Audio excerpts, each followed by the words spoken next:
Assalamualaikum warahmatullahi wabarakatuh.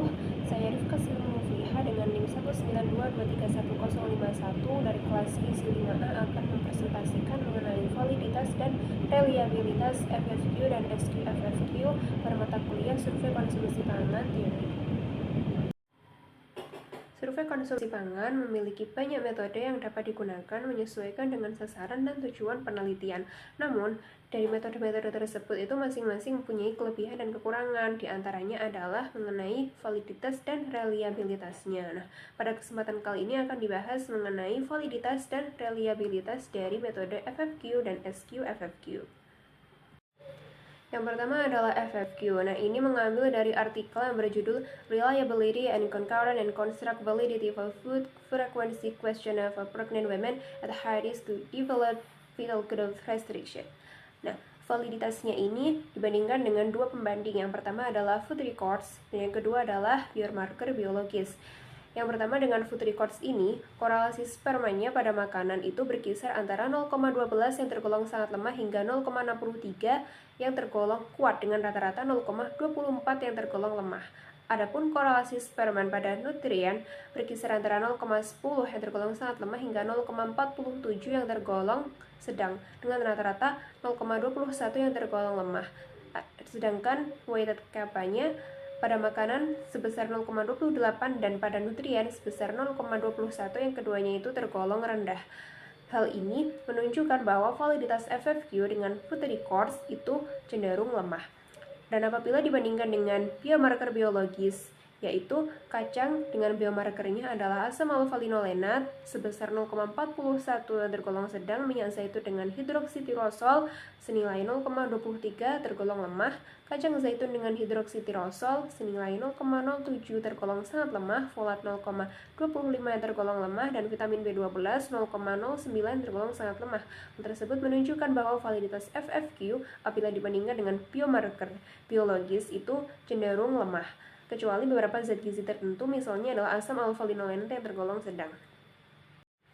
Selanjutnya adalah reliabilitas dari FFQ dengan diukur menggunakan metode test retest reliability dan dihasilkan ICC pada makanan itu berkisar antara 0,42 yang tergolong sedang hingga 0,83 yang tergolong sangat tinggi dengan rata-rata 0,70 yang tergolong tinggi. Sedangkan pada nutrien berkisar antara 0,48 yang tergolong sedang hingga 0,86 yang tergolong sangat tinggi dengan rata-rata 0,69 yang tergolong tinggi. Dengan demikian, metode FFQ ini dinilai cukup konsisten atau reliable.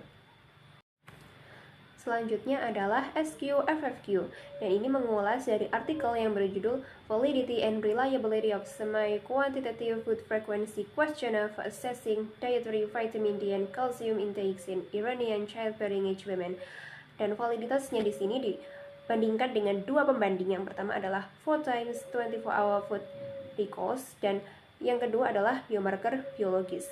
Nah, validitas dengan 4 times 24-hour dietary records atau food records ini, yang pertama adalah vitamin D itu korelasi spermanya sebesar 0,706 yang tergolong kuat dan weighted kappa-nya senilai 0,504 yang tergolong sedang. Adapun kalsium, korelasi spermanya senilai 0,959 yang tergolong sangat kuat dan weighted kappa-nya senilai 0,847 yang tergolong sangat baik.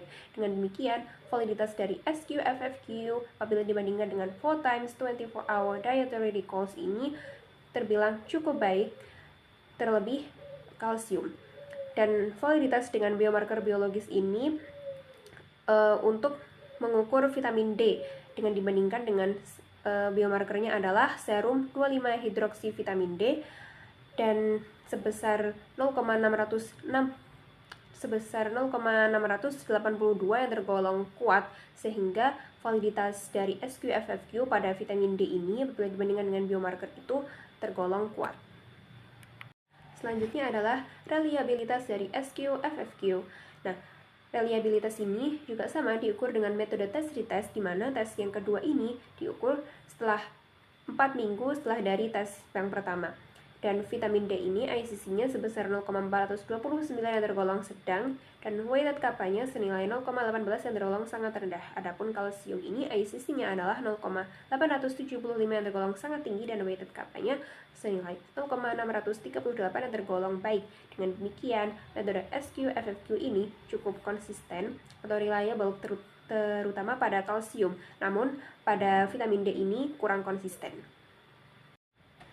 Dari uraian tersebut dapat disimpulkan bahwa validitas FFQ itu apabila dibandingkan dengan food records itu cenderung lemah, dan apabila dibandingkan dengan biomarker biologis juga cenderung lemah, kecuali pada zat gizi tertentu, misalnya adalah asam alfa-linolenat, itu masih tergolong sedang. Sedangkan reliabilitas dari FFQ ini tergolong cukup konsisten. Sedangkan pada SQ-FFQ, validitasnya apabila dibandingkan dengan 4 times 24 hour dietary recalls ini tergolong cukup baik, terutama pada kalsium. Sedangkan apabila dibandingkan dengan biomarker biologis itu dalam hal ini adalah 2,hidroksi vitamin D itu tergolong cukup baik juga. Sedangkan apabila reliabilitas dari SQ-FFQ ini adalah cukup konsisten untuk zat gizi kalsium, sedangkan pada zat gizi vitamin D ini kurang konsisten.